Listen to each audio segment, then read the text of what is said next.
દ્વિશતાબ્દી જેવા ઉત્સવો ઉજવાતા હોય તો એ ઉત્સવો એમાં ઘણા લોકોનું કરોડોનું લાખો રૂપિયાનું દાન હોય, તો કેટલાક લોકો એવા પણ હોય છે કે કેવળ અને કેવળ નિસ્વાર્થ ભાવથી તનથી સેવા કરતા હોય, જેની શક્તિ નથી ધન દેવાની અને જેને આશાઓ પણ નથી કે અમારું મંડપમાં સન્માન થાય, સ્ટેજ ઉપર અમને હાર પહેરાવી અને સન્માન કરે તો અમે ખુશ થઈએ.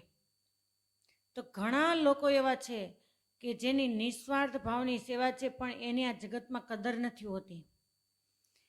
પણ યાદ રાખો કે નિસ્વાર્થ ભાવથી કરેલી સેવા કરનાર વ્યક્તિ એની જગત ભલે કદર ન કરે પણ અદૃશ્ય શક્તિ એની કિંમત ચોક્કસ કરશે, ક્યારેય ભૂલ નહીં કરે. કહેતા પરમાત્માના ઘરે એની ચોક્કસ કિંમત થશે અને હીરો ધૂળમાં દટાયેલો હોય પણ એને સહેજ સાફ કરે એટલે ચોક્કસ એની ચમક પાછી આવે જ છે.